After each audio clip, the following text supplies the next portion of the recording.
You guys ever hear of the Silent Zone? Eric said when he first brought up the idea. Some old local rumor about part of the forest where no sound exists. The plan had started as another escape. Eric, Rachel, Megan, and I needed a break from the noise, the constant hum of the city, the stress of work, and the endless barrage of emails and notifications.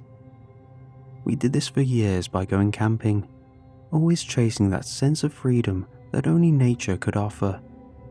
But this time, we wanted something different, something truly remote.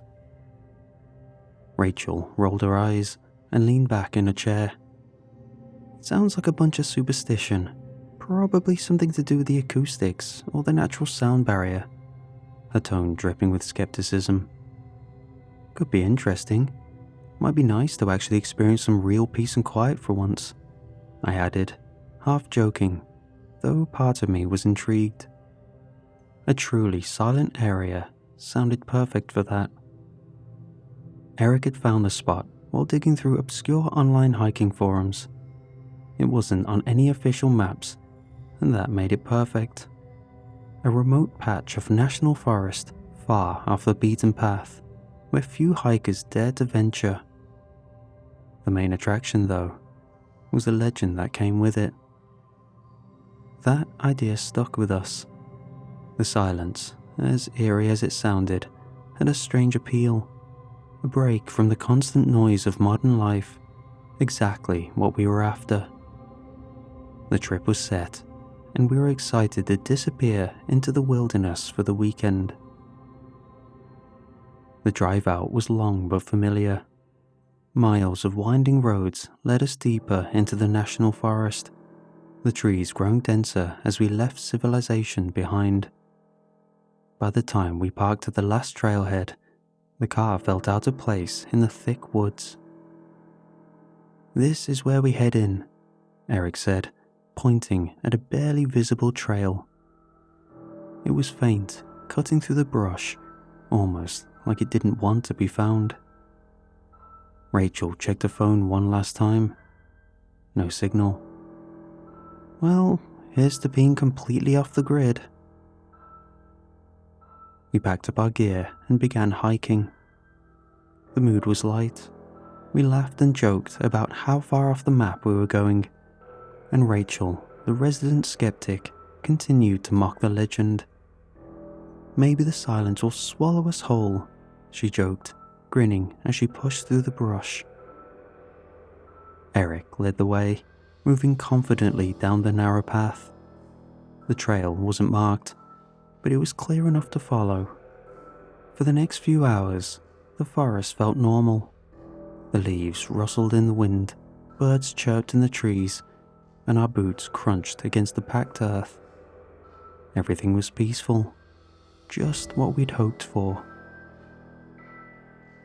As the sun began to set, we decided to make camp for the night. At this point, we were miles from the nearest road, with nothing but wilderness stretching out around us.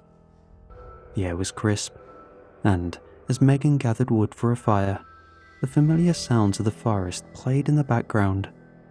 The soft wind through the branches, the occasional distant hoot of an owl, insects buzzing in the underbrush. But as we sat around the fire that night, the conversation slowed, and I noticed the first hint of unease. "You guys hear that?" I asked, my voice low. Rachel looked up. "What?" "It's quieter than it was before. The forest," I muttered. Eric paused, listening. The usual sounds of the forest, the rustling of leaves, the faint hum of insects, had grown distant. It wasn't gone, not completely, but it felt like the forest had dialed everything down.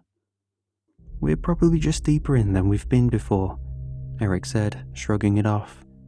"This far out, it's normal for it to get quieter at night." Rachel nodded, but the tension lingered. The silence wasn't total, but it was there, creeping in around the edges. The next morning, the group packed up and continued deeper into the forest. We hiked for hours, the trail growing fainter, the trees closer together. The further we went, the more the quiet settled in. By midday, we were walking in near silence, save for the soft crunch of our boots and the occasional murmur of conversation.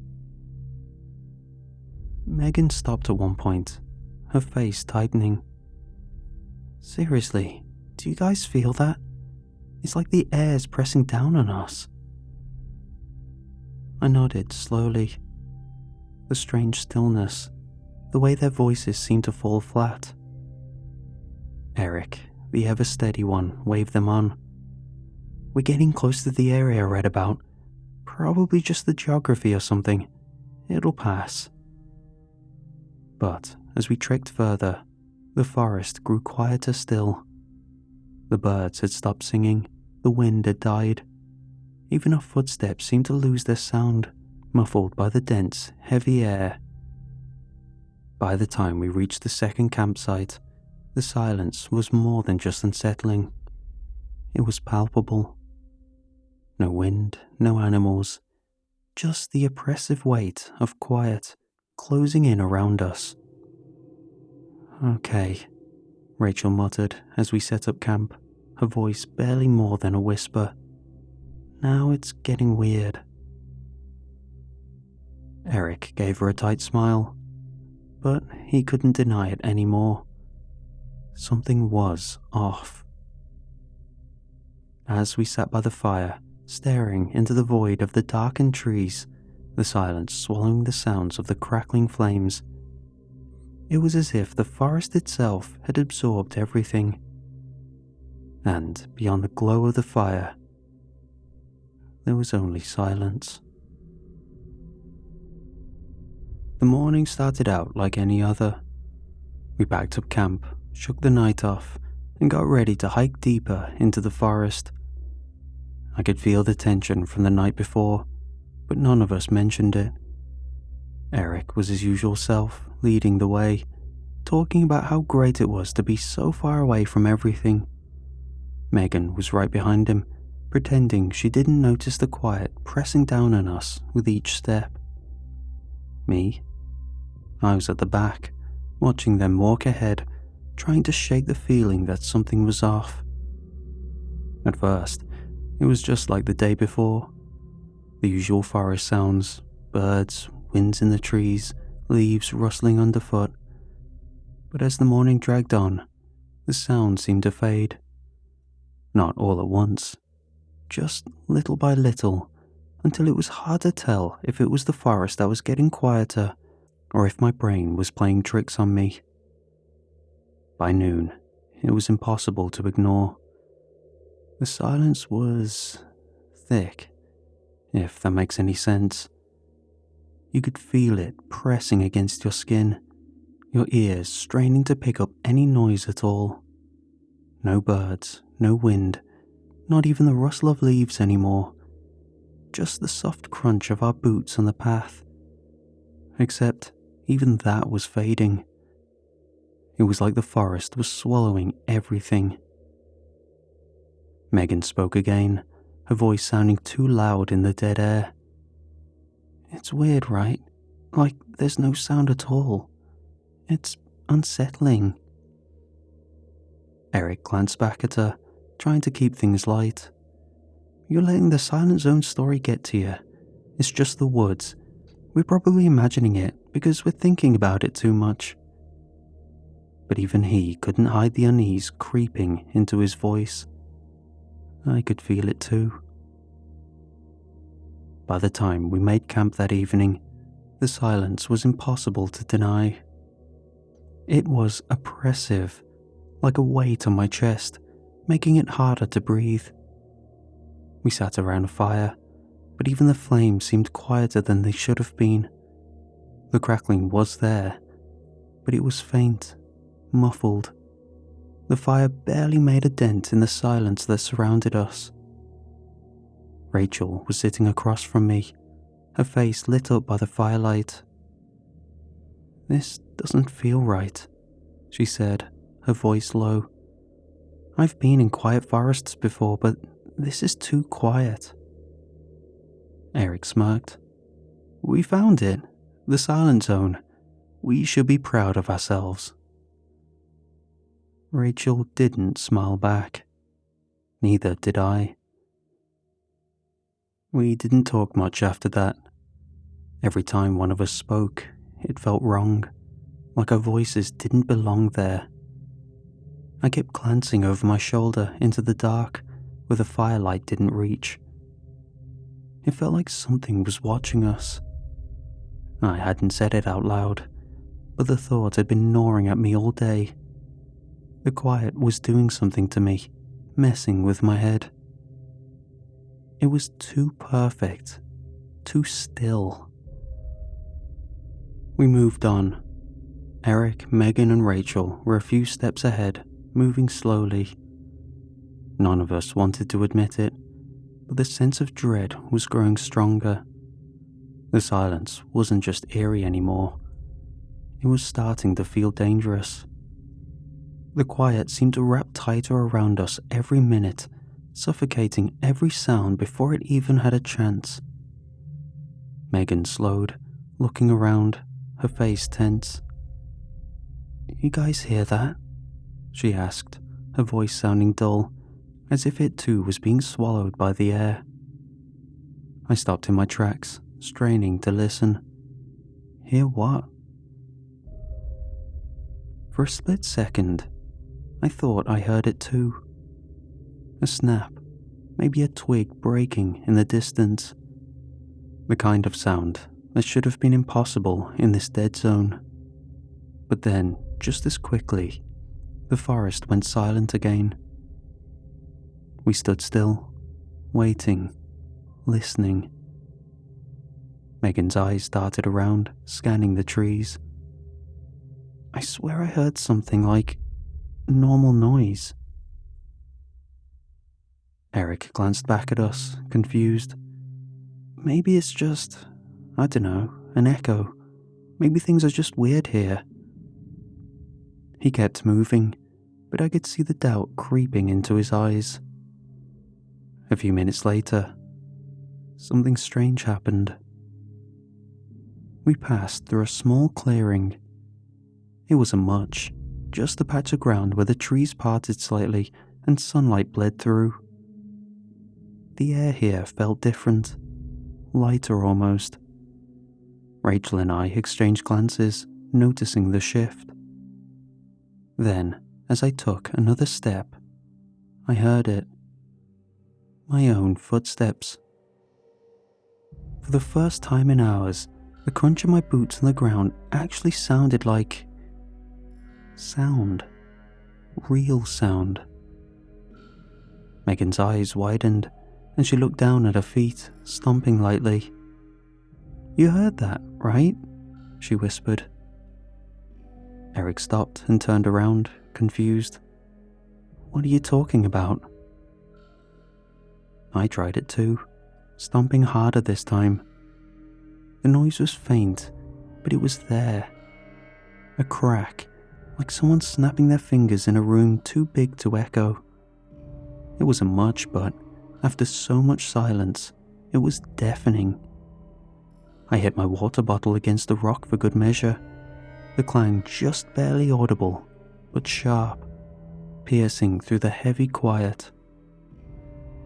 We all stood still, looking at each other, almost hopeful. But then, the silence crashed back. The moment passed like a window slamming shut, and everything went quiet again. Eric smiled weakly, trying to act like nothing was wrong. "Just a weird spot," he muttered, picking up the pace. I wasn't so sure. There was something off about that clearing. For a second, we had real sound. But the silence kept pressing harder as we walked. There were no more sounds, no more fleeting moments of relief. Megan and I exchanged uneasy glances as we moved through the trees, both of us clearly remembering what we had heard. However, neither of us wanted to say it out loud. It wasn't an echo. Something had let the sound through, but we couldn't explain it. By the time we made camp that night, the silence was crushing again. We sat around the fire, our bodies hunched, every movement feeling more laboured than the last. The fire crackled softly, but even that sound felt faint, like it didn't belong there, like it was being muted. A little later, I noticed Megan had gone quiet. Her eyes locked on something just beyond the firelight. Her body was tense, like she was ready to run. "What is it?" I asked, my voice too loud, too sharp in the silence. She blinked, shook her head. I thought I saw something over there." She pointed towards the trees, where the shadows flickered in the firelight. Eric laughed, but it sounded forced. "Probably just your imagination. It's dark, the fire's casting shadows. It's easy to see things that aren't there." But I could tell Megan wasn't convinced. And honestly, neither was I. I followed her gaze, staring into the dark. But there was nothing. Just trees and shadows stretching endlessly into the night. "It's nothing," Megan said finally, shaking her head. But her voice was tight, and she kept glancing towards the tree line, like she expected to see something move again. I knew that feeling. The longer we sat there, the stronger it got. That feeling that we weren't alone. When we finally crawled into our tents, the silence felt even heavier. I lay there, staring up at the fabric, straining to hear anything. A breeze, a bird, even the sound of my own breathing. But there was nothing. We set out early the next morning, but the moment we stepped away from camp, I felt it. The silence had deepened, worse than the day before. At first, I thought maybe my ears were clogged or something. But no. The air itself was thick, heavy. It pressed in on me like a blanket I couldn't shake off. Rachel broke the silence. "Is anyone else having trouble, I don't know, breathing?" I didn't answer right away. I didn't want to acknowledge it, but she was right. Even my breaths felt shallow, like the air wasn't properly reaching my lungs. When I tried to speak, it felt like my voice was fighting to break through something dense, like the air itself was absorbing the sound. Eric denied it, though he didn't sound convinced. He was a few steps ahead, leading the way, but there was a tension in his shoulders that hadn't been there before. He was a few steps ahead, still leading the way, but there was a tension in his shoulders that hadn't been there before. We kept moving, but it was getting harder. The silence wasn't just around us anymore. It was in us, pressing down on our lungs, muffling our voices, dulling our thoughts. Every sound we made, even just stepping on the ground, was swallowed up almost instantly. I stopped for a second, taking a deep breath. Maybe we should turn back.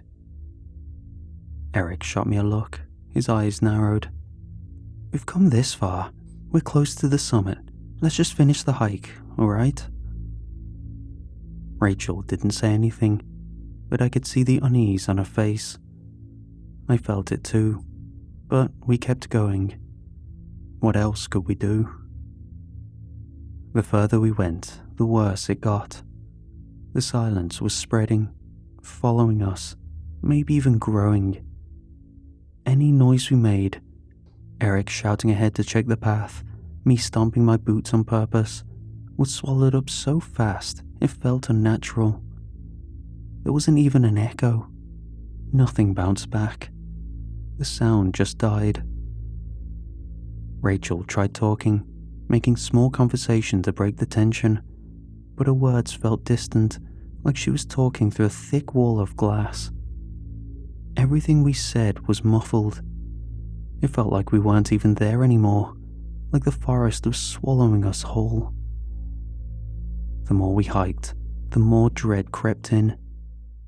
It wasn't just the quiet. It was something about the way the air felt. It was suffocating, and I couldn't shake the feeling that we were being watched. We stopped for a break, setting our packs down under the trees. That's when Megan froze, her eyes locked onto something in the distance. "I saw it again," she whispered, her voice shaking. "What?" Eric asked, looking around. She pointed toward the trees, her face pale. "Something moved." I followed her gaze, scanning the tree line. Nothing, just shadows and the faint rustle of branches. "There," she said again, her hand trembling. I didn't want to look, but I couldn't help myself. That's when I saw it. A shape, elongated, dark, moving between the trees, quick and silent. It slipped out of sight before I could get a clear view, but it was enough. My heart started racing. "We need to leave." Rachel opened her mouth to say something, but no sound came out. Her lips moved, but there was nothing. Panic flashed in her eyes as she looked at me, waving frantically to get our attention. I could barely breathe. It was like the forest had taken not just the sound, but the air too. Eric was standing still now, his eyes wide. "I think I see it." I nodded. We all had. We made our way to where we had camped last, trekking back towards our starting point.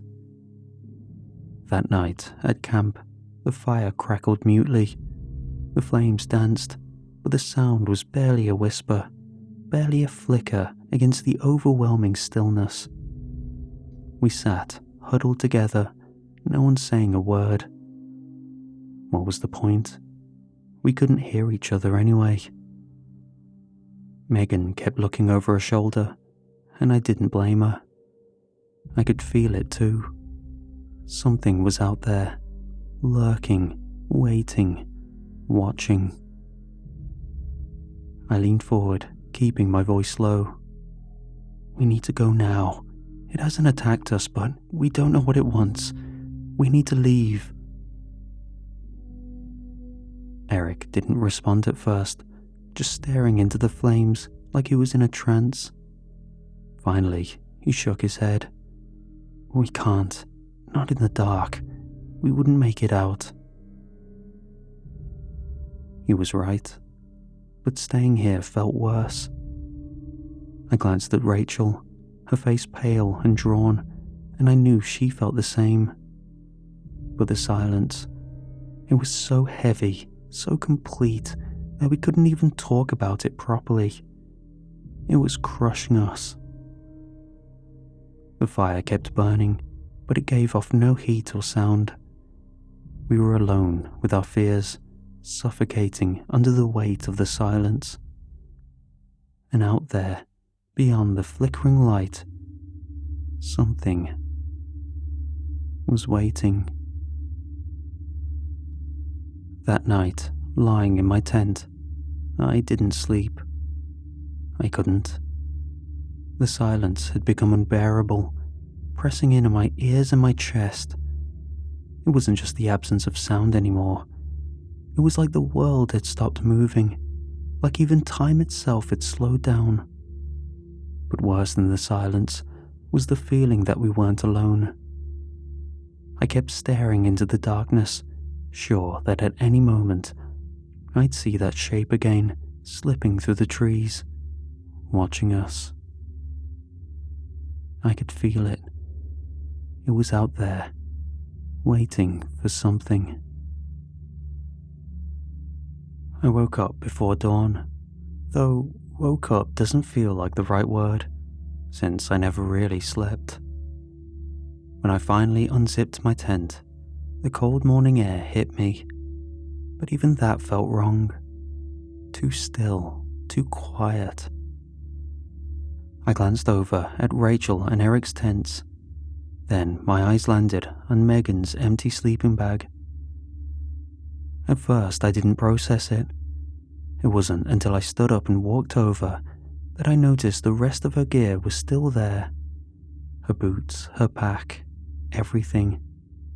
I called her name, but my voice felt muted, barely breaking the thick air. No answer. "Rachel?" I shouted louder this time, though it still felt like I was yelling underwater. Rachel stumbled out of her tent, rubbing her eyes.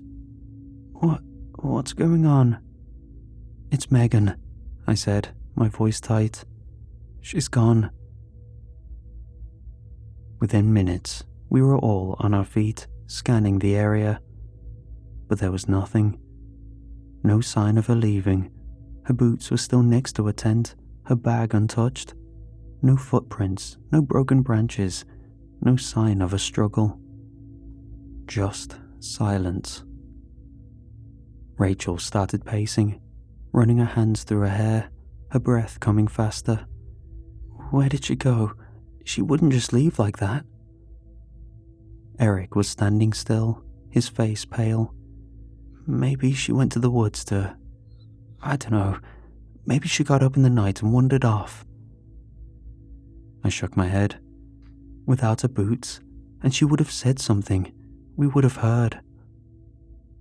But that was the problem, wasn't it? In this forest, you couldn't hear anything. Not the wind, not the birds, and certainly not someone vanishing in the middle of the night. We searched for hours, calling her name, but our voices felt like they were swallowed whole, barely carrying past the trees. We walked in circles around the camp, looking for any sign of her. Nothing.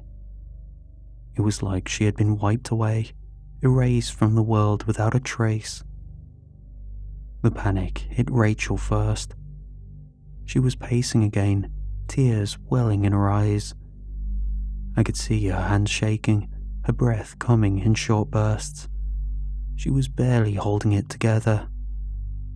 Eric tried to calm her down, but I could hear the tremor in his voice too. "We just need to stay focused." I didn't say anything.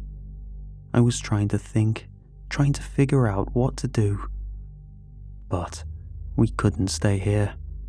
Not after last night. That's when I saw it. At first, I thought it was a shadow. Just another trick of the firelight flickering through the trees. But as I stared, I realized it was moving. Not swaying like a tree in the wind. Moving. A tall, grotesque figure just beyond the edge of our camp. "Eric," I whispered, barely able to form the words. "Do you see that?" He followed my gaze, and I heard him suck in a breath. What the hell? It was just standing there, still as death, watching us. Its body was twisted. Despite its size, it made no sound. Not a whisper, not a rustle of leaves. Just silence. Rachel turned, her face going pale. "Oh my God." The creature didn't move, didn't step closer. It just watched. Eric panicked, grabbed a rock from the ground and hurled it at the thing. But when the rock hit it, there was no sound, no impact, no noise, just the sight of it falling to the ground as if it had never been thrown at all. The silence swallowed everything. My chest tightened. The thing didn't flinch, didn't react. It just stood there, shrouded in shadow, the dark swallowing its features. And then, just as suddenly as it had appeared, it turned and slipped back into the trees, disappearing into the dark. We stood there, frozen, none of us speaking. What was the point? There were no words, just the weight of the silence, heavier now than it had ever been. It pressed in on us, squeezing the breath from our lungs, wrapping itself around our throats. Rachel was trembling, her eyes locked on the spot where the creature had vanished. We have to go, now. Eric didn't argue this time, neither did I. We moved to the tree line, ready to follow the trail back. I see something, I muttered, and both of them turned to look. I stepped closer, and that's when I saw it. A jacket. Megan's jacket. It looked like it was discarded on a dried up log, but the sleeves were attached when I pulled on it. I yanked it up, and the log snapped with a sound that never came. That's when I saw that it wasn't wood, but the dried up remains of Megan. She was sucked dry from all her moisture and more. Drained wouldn't come close to describing it. How that happened in the span of hours was beyond me. Rachel's breath hitched and she stumbled forward, her hands shaking as she reached down to pick it up. It was heavy, soaked with something dark and sticky. Rachel backed away, her hands trembling. No, no, no, no, no. Eric grabbed her by the shoulders, shaking her gently. We have to go, Rachel. Megan's gone. We can't stay here. You saw that thing. It's still out there. We'll die if we don't leave, now. Rachel's face crumpled and she nodded, her eyes wide and glazed over. Okay. We packed up in silence, or what passed for packing when every movement felt sluggish, like the air itself was resisting us. I couldn't get the image of Megan's jacket out of my head. She was dead, and we had to get out before the same thing happened to us. Eric led the way, moving faster now, but it felt like we were fighting the forest. Every step was harder than the last, like the ground was sucking us in.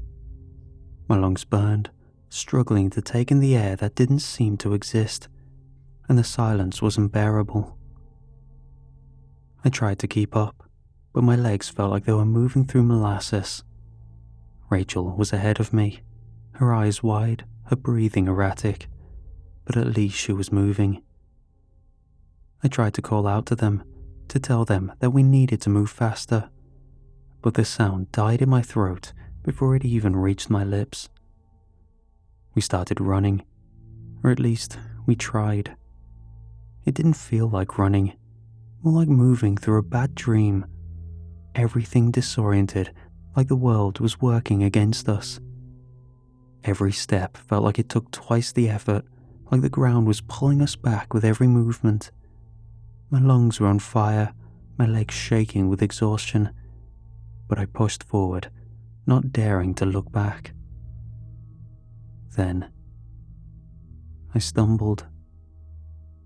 My foot caught on something, maybe a root, maybe a rock, and I hit the ground hard. No sound, not even the thud of my body hitting the earth. It was like the world itself had erased the noise before it could happen. I tried to push myself up, but it felt like the silence was pulling me down, suffocating me. I called out for Eric, for Rachel, but nothing came. The silence swallowed my voice whole. And then I looked up. There was something in the trees just ahead of me, a tall and grotesque shadow watching me from the edge of the clearing. The creature had been following us, watching us struggle, waiting for the right moment. I tried to scream, but nothing came out. My breath caught in my throat, and I could feel my body being pulled down into the earth, into the suffocating void. I reached out, but Eric and Rachel were already too far ahead, the forest closing in around them. Eric and Rachel didn't notice I'd fallen behind until it was too late. The silence engulfed me completely, swallowing me whole. I wasn't gone, not completely. I could still see them, hear the faint whispers of their panicked breaths. I watched as they ran, stumbling through the trees, their movements slow and disjointed. They didn't know where they were going. The forest had twisted itself around them, distorting their path. And then they reached the clearing. They stumbled into the open space, gasping for air. But it didn't matter. The silence was there too, thick and suffocating, pressing down on them. It was so intense now that it became physically painful. I could see it in their faces, how they winced with every step and breath. And then the creature stepped into view. It was taller than I remember, its body twisted and unnatural, its limbs long and thin, like shadows come to life. It didn't need to move aggressively or chase them. Silence was its weapon, its way of crushing them without lifting a finger. Eric tried to scream, tried to make some noise, but his voice was gone before it left his mouth.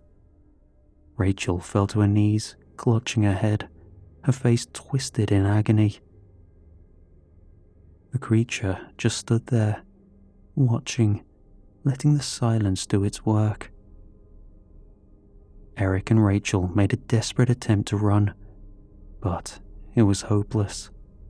The silence twisted everything, their senses and perception of time. They were moving in slow motion, stumbling through the forest that felt endless now. They didn't know if they were moving in the right direction. Maybe they weren't moving at all. I wanted to scream, to tell them to stop, to tell them to fight back. But I was gone. The silence had taken me too. All I could do was watch, trapped in the void, as they ran into the endless, suffocating silence. I couldn't bear to be left behind, so I heaved with all my might and got one knee under me. A few heavy breaths later and I got my other foot perched, and with the effort of an Olympic lifter, I performed the hardest squat of my life to stand. All the while, the creature was just watching at the edge of the tree line. I stumbled, slowly at first, and picked up to the fastest pace I could, which wasn't much, determined to catch up to Eric and Rachel. The light was starting to bleed through the trees. Dawn. The pale glow of the morning should have been a relief, but the silence was suffocating, heavier than ever. Every breath I took felt like it was being stolen from me. Up ahead, I saw Eric and Rachel barely moving, each step like they were wading through thick mud. The trees were thinning out, but it didn't matter. The silence was inside us now, a crushing weight that no amount of daylight could lift. The air felt thick in my throat, smothering my screams before it could escape. It didn't matter how close the road was. It felt like the forest itself was fighting to hold us back. Then, Rachel collapsed. 1 second she was walking, the next she hit the ground, face down in the dirt. No sound, not even the thud of her body hitting the earth. Her face looked gaunt, like she hadn't eaten in days. Eric stopped, gasping, and bent down to pull her up, but I could see it in his face. He was losing it. His hands were shaking, his breaths shallow and desperate. He tried to lift her, but the silence seemed to cling to him, weighing him down, making every movement harder than it should be. "We're not going to make it," I heard myself think. The silence wasn't letting go. Eric crouched over Rachel, pulling her limp body toward him, trying to get her to her feet. I staggered over, my legs burning, barely able to hold myself up. "We have to get her up," I gasped, though I couldn't hear my own words. No sound. He looked up at me, panic flashing in his eyes. I can't." His voice came out like a whisper, even though I knew he was shouting. He tugged on her arm again, but it was like pulling against concrete. Rachel wasn't moving. For a second, I thought he was going to leave her. I thought maybe we'd have to make the choice, leaving Rachel behind or risk being swallowed by the silence ourselves. But then something flickered in Eric's eyes. Determination, or maybe just desperation. Either way, he wasn't going to give up. He grabbed Rachel by the shoulders, and I moved to help him. We heaved her up, but her body was heavy, too heavy. It was like the silence had wrapped itself around her, pulling her down into the earth. For every inch we lifted her, it felt like the forest pulled her back. I glanced behind me, expecting to see the creature, but the shadow was gone. That was almost worse. I couldn't see it, but I could feel it, closing in, pressing in on us from all sides, like the silence itself was alive, ready to crush us at any moment. Eric was still pulling Rachel along, her body limp, barely able to stand. I wasn't far behind, but my legs felt like they were made of lead. The creature was close. I couldn't see it, but I knew it was there, hidden just beyond the edges of my vision, watching us stumble through the trees like prey. Rachel fell, collapsing to her knees with a thud that made no sound. Eric dropped beside her, his face contorted in panic, trying to lift her back up. But she was barely responsive, her eyes half closed, her breath shallow and quick. "We have to keep moving," Eric muttered, his voice shaking. He was trying to pull her to her feet, but she was too heavy. It felt like the air itself was pulling her down. I tried to think back to times when my body felt light, without the oppressive silence weighing down on me, trying to mentally motivate myself. We'd been in this nightmare so long, I struggled to think of a time when things were normal. Suddenly, a thought flashed through my mind of my most recent memory of clarity. The clearing, the one from the other day, where the silence had broken, just for a second. It had been brief, barely noticeable at the time, but now it felt like our only hope. Sound had returned there, even if only for a moment. I scanned the area, my eyes darting through the trees, and then I saw it. The route leading to the same clearing, just ahead, highlighted by the rays of light penetrating the canopy of branches. It wasn't far, just past a cluster of trees. "Eric," I hissed, my voice barely audible. "The clearing, it's up ahead. We have to go there." Eric looked up, confused and frantic. "What are you talking about? We need to get away, not further in." But I didn't have time to explain. I grabbed Rachel's other arm, and we half dragged, half carried her toward the clearing. The creature was closing in. I could feel it, the silence growing denser with every step. My chest felt tight, my head pounding from the pressure, but I pushed forward. We didn't have a choice. We broke through the trees into the clearing, and for a split second, just like before, I heard it. The faintest sound. my boots crunching against the dirt, Rachel's ragged breaths too loud in the oppressive quiet. The silence was weaker here. Eric was panting, his eyes wild with fear. What do we do? We can't stay here. I placed Rachel down, using this place to let her rest. And as I lowered her, I heard a loud rattling as she hit the ground. I looked down at the metal canister on Rachel's back, my hands trembling as I pulled it off. The water bottle, heavy and metallic. I didn't know if it would work, but we were out of options. I slammed it against the ground. The clang rang out, sharp and clear, cutting through the quiet like a knife. It was faint, but it was real. Sound. For a moment, everything stilled. Even the oppressive silence seemed to recoil, like it couldn't fully suppress the noise. "Do it again," Eric gasped, pulling out a metal pot from his pack. He slammed it against his water bottle, creating an echoing metallic clang. Again, the sound cut through, just barely, but it was there. The air around us shuddered, like the silence itself was retreating, and I felt the pressure in my chest ease slightly. The creature, it had been closing in. I could feel it. But now it was held back. I could almost sense it, lurking just beyond the edge of the clearing, waiting for the sound to fade. "We need more noise," I muttered, my voice hoarse. I grabbed a rock and threw it against a nearby tree. It made a dull thud, but it was something.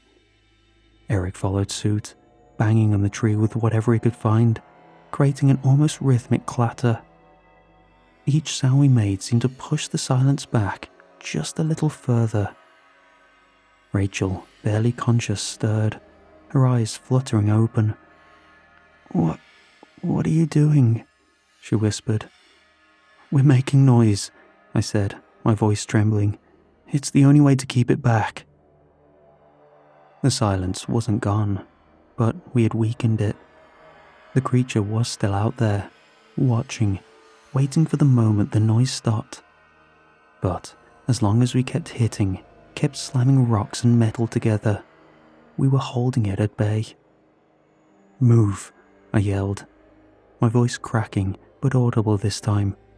"We have to get to the road, now." Eric and I hauled Rachel to her feet, staggering out of the clearing. I didn't dare look back. We kept moving, hitting rocks against trees as we went. The sounds were faint but steady, keeping the silence at bay just long enough. It was a long journey, made especially hard by the constant need to make sound, but eventually, we broke through. The moment we stepped out onto the road, it was like a veil had been lifted. The silence shattered. All at once, sound came rushing back in. The wind in the trees, the distant chirping of birds, our own ragged breaths. It hit us like a wave, disorienting and overwhelming. But it was real. We collapsed onto the asphalt, gasping for air, feeling the solid ground beneath us. The weight of the silence was gone, lifted. I turned to look back at the tree line, half expecting the creature to follow. But there was nothing. No shadows, no movement, just the forest, still and quiet. But not like before, not that crushing, deadly quiet. Rachel was lying beside me, breathing heavily, her face pale but alive. Eric sat behind her, his hands shaking, his eyes still wide with the adrenaline of the escape. "We made it," he muttered, his voice hoarse. "We made it out." I nodded, but the sense of dread didn't fully lift, even as I stared at the trees. We had escaped, but the forest, the silence, was still there, waiting, lurking just beyond the edge.